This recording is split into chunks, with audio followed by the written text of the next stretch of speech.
திருச்செங்கோடில் நடைபெறுகிற ஒரு சொல் கேளீர் பேச்சரங்க நிகழ்ச்சியில் இன்றைக்கு இளைஞர்கள் என்கிற பொது தலைப்பை இங்கே நாங்கள் விவாதிக்க இருக்கின்றோம். காதல்னா என்ன அப்படின்னு நிறைய பேர்த்த கேட்டாங்களா. ஒரு பரோட்டா மாஸ்டர்கிட்ட கேட்டாங்களா காதல்னா என்ன அப்படின்னு. அதுக்கப்புறம் சொன்னாரா, காதல்ன்றது பரோட்டா மாதிரி ரெண்டு பக்கமும் வந்தாதான் டேஸ்டா இருக்கும் அப்படின்னாரா. ஒரு ஆட்டோக்காரன்ட்ட கேட்டாங்களா, காதல்ன்றது ரெகுலர் சவாரி மாதிரி இருக்கணும், அப்பப்ப வர லோக்கல் சவாரி மாதிரி இருக்கக்கூடாது அப்படின்னா. காதல் என்ன அப்படின்னு ஒரு பத்திரிகாரன்ட்ட கேட்டாங்களா. அதுக்கு அவன் சொன்னான், காதல்ன்றது கன்னித்தீவு மாதிரி, அதுக்கு முடிவே கிடையாது அப்படின்னானா. காதல்ன்றது என்ன அப்படின்னு ஒரு போலீஸ்காரன்ட்ட கேட்டாங்களா. அதுக்கு அவன் சொன்னான், காதல்ன்றது மாமூல் மாதிரி, அதிகமாக கிடைச்சா சந்தோஷம், கம்மியாக கிடைச்சா துக்கம் அப்படின்னானா. ஒரு லவ் ஃபெயிலியர் போயிட்டு காதல்னா என்ன கேட்டாங்களா. அதுக்கு அவன் சொன்னான், காதல்ன்றது கார்பரேஷன் கக்கூஸ் மாதிரி, வெளியில இருக்கவன் உள்ள ஓட துடிக்கிறான், உள்ள இருக்கவன் எப்படா வெளியில ஓடலாம் துடிக்கிறான் அப்படின்னானா. காதலை பத்தி சேட்டன் பகத் அப்படின்றவரு அழகா சொன்னாரு. பொதுவா உலகம் முழுக்க காதல் ஒரே மாதிரி தான் நடக்குது. பையன் பொண்ணை காதலிப்பா, பொண்ணு பையனை காதலிப்பா, கல்யாணம் பண்ணிப்பாங்க. ஆனா இந்தியாவில் வித்தியாசம். அந்த பையனுக்கு பொண்ணை பிடிச்சிருக்கணும், பொண்ணுக்கு பையனை பிடிச்சிருக்கணும்.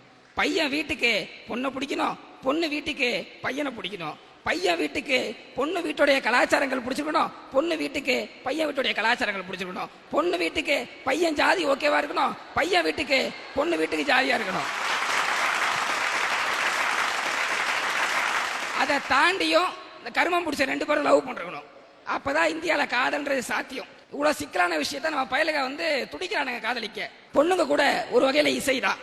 கொஞ்சம் நல்லா உத்து கேளுங்க, சங்கு சத்தம் கேட்கும். சார் இப்பெல்லாம் பாத்தீங்கன்னா இளைஞர்கள் ஃபேஸ்புக்ல பாக்குறாங்க, வாட்ஸ்அப்ல லவ் பண்றாங்க, ஸ்கைப்ல உறவு கொள்றாங்க, வீடியோ சாட்ல குழந்தை பெற்றுக்கிறாங்க. பாத்தீங்கன்னா ஈபேல டைவர்ஸ் வாங்கிக்கிறாங்க, OLXல புருஷனையே வித்துடுறாங்க.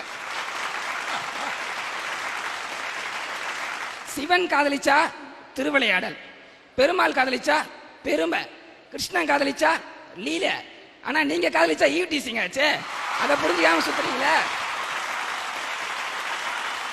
எதுக்கு இந்த வயசுல லவ் நான் கேட்கிறேன். லவ்ன்றது என்ன ஒரு அழகான விஷயம். அது ஆனா எந்த வயசுல வரணும்? நீங்க எல்லா விஷயத்தையும் சாதிச்சதுக்கு அப்புறம் வந்தா பரவாயில்ல.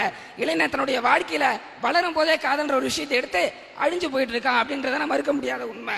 லவ் வீட்டுக்கு தெரிஞ்சா நாயே யாரை காதலிக்க அப்படின்னு கேட்கறாங்க. அந்த பொண்ணு வீட்டுல எந்த நாயை காதலிக்கிற அப்படின்னு கேட்கறாங்க. எதுக்கு நமக்கு இந்த நாய் பொழுப்பு? இவன் தினம் அவளுக்கு ஒரு பூ கொடுத்தா, அவ பதிலுக்கு ஒரே ஒரு பூ கொடுத்தா, அதுக்கு பேர் தான் ஆப்பு. பொதுவா பசங்க பாத்தீங்கன்னா இந்த காதல்ல ரஜினிகாந்த் மாதிரி, இவங்களுக்கு காதல் எப்ப வரும் எப்படி வரும்னே தெரியாது. பொண்ணுங்க சத்யராஜ் மாதிரி, கேரக்டரையே புரிஞ்சுக்க முடியாது. ஒரு ரெண்டு பொண்ணு நடந்து போயிட்டு இருந்துச்சான். ஒரு ரெண்டு பசங்க ஃபாலோ பண்ணிட்டே போயிட்டு இருந்தானுங்களா. அந்த பொண்ணுங்க பாதிச்சான், இந்த பயலுக ரொம்ப நாளா நம்ம பின்னாடி வந்துகிட்டே இருக்கிறானுங்க, ஏதா பண்ணுவோம் அப்படின்ட்டு ராக்கி கயிறை எடுத்து அந்த ரெண்டு பையன் கையிலையும் கட்டி கையில கட்டி அண்ணாண்டுருச்சுங்களா. உடனே நம்ம பையன் பார்த்தா, மச்சா ஏன் தங்கச்சி நீ கட்டிக்கோ, உன் தங்கச்சி நான் கட்டிக்கிறேன்ட்டான். நல்ல முறை. இந்த இளைஞர்கள்லாம் எவ்வளோ விஷயத்தை பின்பற்றலாம். ஆனா அவனுங்க ஃபாலோ பண்றது காதல்ன்ற அந்த ஒரு விஷயத்த மட்டும்தான்.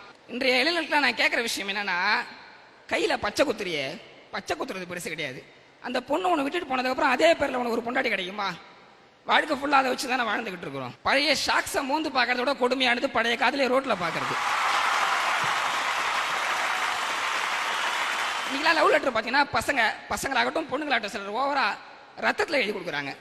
ஏண்டா ரத்தத்துல லவ் லெட்டர் எழுதி கொடுக்குறிய, அந்த பொண்ணுக்கு உன் மேல காதல் வருமா வாந்தி வருமா? அதை பார்க்கும்போது எந்த விதத்துல கொடுக்குற? எனக்கு தெரிஞ்ச ஒரு பையன் ஒரு பொண்ணுகிட்ட கொடுத்தா ஒரு லவ் லெட்டர், ஒரு கல்யாண பத்திரிக்கை, ஒரு கண்ணீர் அஞ்சலி போஸ்டர். அன்பே நீ என் காதலை ஏற்றுக்கொண்டால் கல்யாண பத்திரிக்கை, இல்லைனா கண்ணீர் அஞ்சலி போஸ்டர் அப்படின்னா. ஆக அந்த பொண்ணுகிட்ட தன்னுடைய வாழ்க்கையை சொல்லும் போதே சாகரத்துக்கும் அடிக்கிறானே. இவங்க கூட அந்த பொண்ணு எப்படி வாழ்வா? உங்களை வச்சு நீங்க வாழ்ந்தீங்களோ இல்லையாடா, உங்களை வச்சு எல்லாரும் வாழ்றானுங்க. செல்போன் கடைக்காரன் வாழ்றான், சிம் கடைக்காரன் வாழ்றான், ஐஸ்கிரீம் கடைக்காரன் வாழ்றான், இளநீ கடைக்காரன் வாழ்றான். அதுவும் இளநீ கடையில பாத்தீங்கன்னா ஒரு இளநில வாங்கி 2 ஸ்டாப் போட்டு குடிப்பாங்க. அப்போட விட மாட்டான், 3 இளநீ வாங்கி குடிச்சாதான் விடுவான்னு குடிச்சு விட்டு அனுப்பிச்சுட்டுருவான். அது எப்படி 20 வருஷமா பெத்து வளர்த்த ஒருத்தவங்களை விட்டுட்டு 20 நாளே ஆன ஒரு பையன் தான் தான் வாழ்க்கைக்கு முக்கியம் எப்படி முடிவு பண்றீங்க? அது எப்படி உண்மையான காதலா இருக்கும்? அடுத்து நிறைய பேர் பார்த்தீங்கன்னா கையை கிழிச்சிக்கிறீங்க, அந்த பொண்ணு வேணான்னு சொல்லி இல்லை பையன் வேணான்னு சொல்லிட்டான்னு. கையை கிழிச்சிட்டு ரத்தத்தை கொடுக்குறிய, உனக்கு அவ்வளோ அக்கறை இருந்தால் அந்த ரத்தத்தை பிளட் பேங்க்ல போய் கொடு. எந்த பெண்ணோட அழகை இவனுக்கு பிடிச்ச அந்த பொண்ணுக்கு காதலை சொல்றான், ஆனா அந்த பொண்ணு இவனை வேணான்னு சொன்ன உடனே அதே பொண்ணு மேல ஆசிட் ஊத்துறியே, மூதேவி நீலாம் உருப்படுவியா? One boy is in a village, ஒரு கிராமத்துல ஒரு பையன் இருந்தான். he have a close friend, அவனுக்கு ஒரு நெருங்கிய நண்பன் இருந்தான். the village boy love one girl, அந்த கிராமத்து பையன் ஒரு பொண்ணை காதலிச்சான். one day the love is failure, ஒரு நாள் அந்த காதல் புட்டுகிச்சு. the friend is going to solve the problem, அந்த கிராமத்து பையன் அந்த ஃப்ரெண்ட் லவ் எடுத்து சொல்ல போனான்.